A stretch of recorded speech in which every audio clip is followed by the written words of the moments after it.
In this video, I'm going to give you the winning framework to answer this. So, tell me about yourself. Question for the most competitive jobs and careers. I'm going to give you the 4 key elements of prep work that you need to do, as well as my 3 C's framework to make sure that you leave a positive and lasting impression. Hi, I'm Raj, and I've had a career in the world's most competitive industries, including investment banking, venture capital, private equity, and big tech. Along the way, I also landed on the Forbes list. Every success I've had pretty much started with a first meeting or interaction where the other person asked me to tell them about myself. Or if they didn't ask, I basically just volunteered the information. In either case, whether you have a formal interview coming up on Zoom or in person, or you are arranging informal coffee meets for vocations or careers, this is essential for you to master and leave a lasting impression. So let's start with the objective. The objective from a first meeting is actually pretty simple. It's simply to get a follow-on meeting.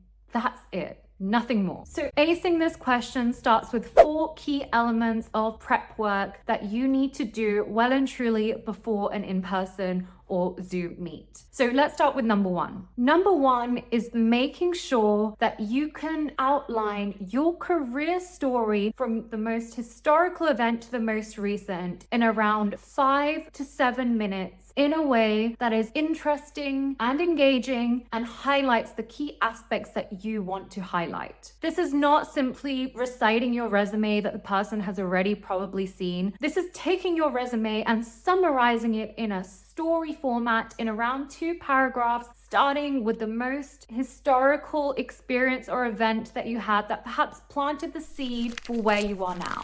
It could be something like this. Whilst my earliest formal professional role that you see on my CV is in finance, I actually started my career a few years prior, spending my summers working in my local restaurant. It really taught me a lot about communication skills and planted the seed for my passion in hospitality, which is what has formed the trajectory of my career. Start with something like this and really build the story based on what is relevant for you. Number 2, within this beautiful story, be sure to highlight the return on investment to your employer at the time. Ultimately, every new employer is looking for an employee or a contractor who comes in and delivers more than what they are investing in you. This is how we define return on investment. So for the second part, make sure that you really write down every one of your roles, and for each of those roles, write a numeric, tangible ROI. This could be something such as, within my 18 months within this job, I handled over 1,000 new inquiries and converted 50 of them into successful new clients, fully owning that P&L. Prep work number 3. Make sure that you get over any negative feelings that you're still holding for any previous employers. You do not want anything negative to come across when you are describing your career journey. Even if you were let go, or you had a boss or colleague that you just didn't get on with and you had an excruciating time in a job, you do not want to mention it. So the way to deal with this is to reframe any negative experience into a positive in that career journey. Writing that initial 5 to 7 minute story is going to help you with this, because you will realize that the dots all connected. Maybe something wasn't so bad if it led to the next opportunity. If you did leave a role where you really felt almost pushed out, you didn't enjoy it, then make sure that you have a very slick way of positioning this. Something such as, I felt I was going in a different direction to the company and it was a good time to move. My goals and aspirations differed a little bit from the company's internal strategy, which is why I made a decision to move along, but I wish them all the best and they're doing great today. Be exceptionally positive about every one of your previous experiences, and you will leave the person on the other side thinking that you are, of course, a lovely, positive, optimistic person. And number 4, in terms of prep work, make sure that you research both the company and ideally also the interviewer or person you are meeting. There is so much information available online about companies. In terms of the person, check them out on LinkedIn. Definitely see if they've written any articles, they have any videos on YouTube, YouTube, any events that they've participated in. This is not only going to leave you more prepared for your interview as a whole, it's also going to make you more comfortable from the get-go because you're already going to feel like you know something about the other person. And the more you can find out, the more rapport you can build early on. So those are the 4 essential pieces of prep. Now we're going to talk about how we put these pieces of prep work all together in action with my 3 C's framework. So C number 1, credibility.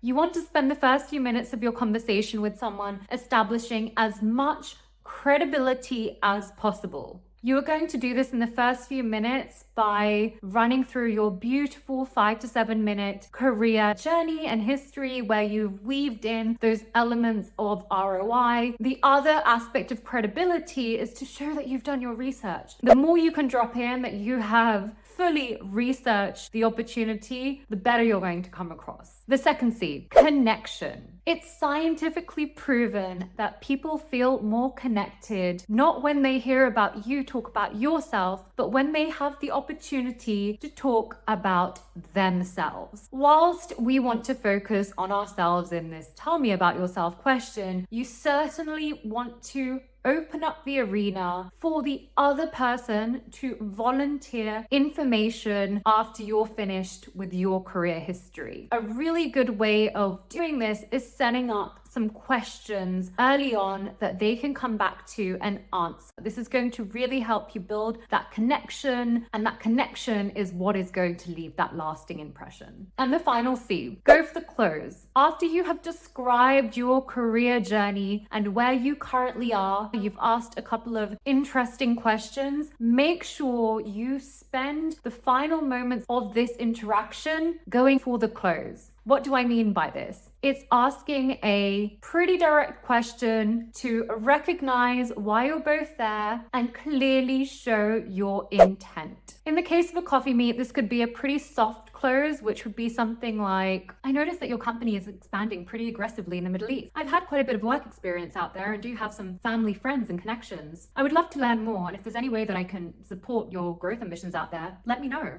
This is pretty soft. You're not asking directly for a job, but you're certainly showing intent and interest, and also showing the value that you can add and leaving the other person with something to think about and ponder about and get back to you on, which is what you want for that second meeting. Or in the case of a more formal interview where you are clearly applying for an open position, you can be a little bit more direct and close on something such as, I've read the job description for the role that you're hiring for. Based on my previous experience, I think I could be a great fit. More than anything, I'm super excited about the company directionality and also the company culture. Could you tell me exactly what you're looking for this role and how well suited my skill set is? This is asking a pretty direct question, but it opens up the floor for the interviewer to come back with any initial concerns, reservations that you can then spend the rest of the conversation addressing. If you don't address them, if you don't ask, you're not going to know, and they're likely going to still leave the conversation with those reservations. So there you have it. Your 4 key prep steps are to write down a 5 to 7 minute career story for each job or role, go through the ROI, get rid of any negativity and reframe it into a positive, and thoroughly research the company, the role, and the person you are speaking to. You put this all together with our 3 C's framework. You lead on establishing credibility right away, then you build connection, and then you go in for the close. If you found this helpful, please do like and comment below and subscribe to my new channel. Support means a lot. You can also find my related video on how to make the right career decisions in the link below.